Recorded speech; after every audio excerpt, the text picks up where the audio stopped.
Na tarde de segunda-feira, uma notícia acabou tomando a atenção de muita gente pelas redes sociais, já que houve uma explosão em que 4 pessoas acabaram feridas. Uma explosão no bairro da Barra do Imbuí. E isso acabou tomando uma grande repercussão e chama a atenção também essa questão da possibilidade desse tipo de acidente poder acontecer em vários outros lugares. Então, por conta disso, nossa reportagem veio aqui até o Corpo de Bombeiros para entender direito o que aconteceu, passar mais informações sobre o que aconteceu com essas pessoas, o jeito que aconteceu, e também para fazer um alerta importante quanto ao manuseio de material que possa causar esse tipo de problema de incêndio ou explosão. Eu estou aqui com o tenente-coronel Fábio Gonçalves, que vai falar para a gente como é que foi essa questão lá na Barra, como é que acabou acontecendo isso. Você já tem todo esse panorama? Sim, deu para poder logo identificar, né, o problema que ocorreu nessa casa. Era uma casa que manipulava, né, alimentos, e eles trabalhavam com richô, que é aquele potinho, né, que você coloca álcool para manter aquele alimento aquecido. Né? E um dos procedimentos assim, que não deveria ser feito, eles fizeram. Ou seja, esse material estava em combustão já, ou seja, esse richô já estava com álcool ali, com etanol, já em trabalho de combustão, e um dos funcionários, né, pegou um vasilhame de 5 litros de etanol e tentou reabastecer esse richô. Naturalmente, como aquele material já estava em combustão, esse contato desse material, né, desse vasilhame que ele tentou colocar lá no richô, ou aconteceu a explosão, novamente o deslocamento de ar com, né, a combustão, com o fogo, e culminou, né, nas queimaduras dessas 4 pessoas que estavam nesse ambiente, né, nesse momento em que esse cidadão procedeu dessa forma, né, totalmente em desconformidade. Essas pessoas, como é que elas chegaram lá no hospital? O estado delas era muito grave ou não? No momento que a gente chegou no local, os próprios funcionários conseguiram debelar esse pequeno incêndio, vamos dizer assim, né, com um extintor PQS, pó químico seco. Né, assim que chegamos, a gente resfriou as vítimas, que as vítimas estavam com queimaduras entre 40% e 80% do corpo queimados. Né, entre queimaduras de 1º e 2º grau, a gente estricou as vítimas, né, as 4 vítimas, e levamos para o HCT. Elas estavam naturalmente em estado grave, né, mas conseguimos, né, fazer com que elas chegassem com vida nesse hospital. A gente sabe, né, que é um perigo muito grande de manusear qualquer tipo, né, de material inflamável dentro de um ambiente fechado. Quais são as recomendações em qualquer ambiente até, inclusive, né? Tem que ter um cuidado muito grande, não é isso? Sim, primeira coisa é que qualquer local que comercialize, até as edificações residenciais, transitórias, coletivas, tem que ter a certificação do Corpo de Bombeiros. Naturalmente, se ela tiver a certificação, um dos parâmetros que a gente utiliza é com relação à manipulação de líquidos inflamáveis e combustíveis. Seria natural que a gente não permitiria que eles trabalhassem com esse tipo de produto no local fechado.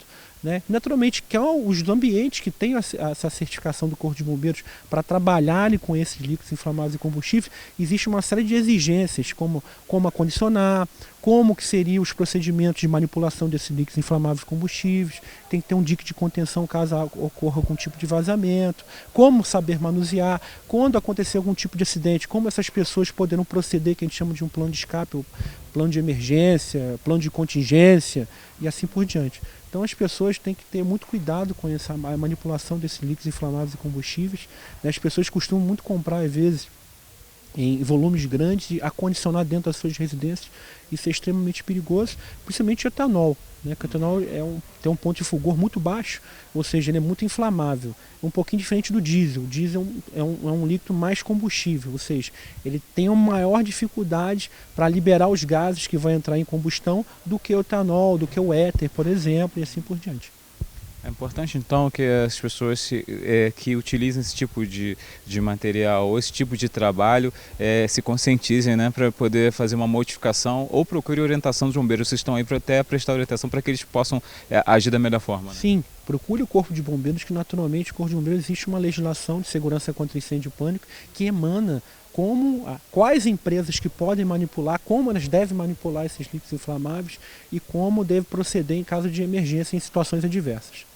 Um grande problema que a gente vê também que o mercado de ofertas de comida, entrega a domicílio, isso cresce e às vezes nem empresa as pessoas têm formalizada, né? Às vezes a pessoa trabalha em casa, isso também é um risco grande. E independente disso, é como eu comentei anteriormente, né? Se tem esse trabalho, deverá ser procedido uma certificação do Corpo de Bombeiros, né? Existem procedimentos que podem ser feitos não só pelo Corpo de Bombeiros, mas pela JUSERJ, que é um procedimento que a gente chama de certificado de aprovação assistido, né? Simplificado.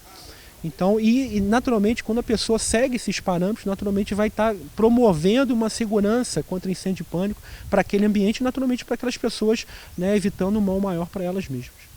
E agora a gente até fazendo um paralelo numa situação que a gente vive, né? Atualmente a gente está num período muito frio e a gente vê acontecer de muita gente buscar de todas as formas se aquecer, né? As pessoas buscam em casa um tipo de aquecimento, às vezes alternativo, né? Não quer gastar dinheiro com aquecedor e busca algumas formas. Isso também é muito perigoso, né? Isso, a gente tem vários relatos, né, de pessoas que utilizam às vezes combustíveis, né, com material classe A, que a gente chama madeira, para poder se esquentar, mas esse combustível é inflamável, né, provoca alterações naquela pessoa. Já teve fatos de pessoas morrerem asfixiadas por monóxido de carbono, utilizando carvão para poder se aquecer.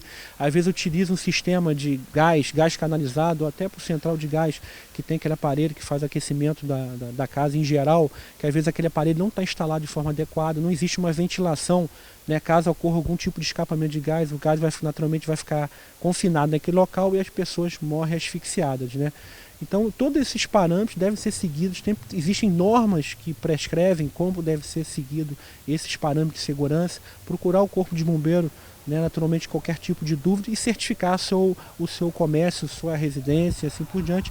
Por exemplo, esse caso que aconteceu da moça tinha outro problema lá com relação à central de GLP, que tem que ter, né, naturalmente, o gás, os vasilhames de gás tem que ficar sempre fora da edificação, nunca no interior da edificação.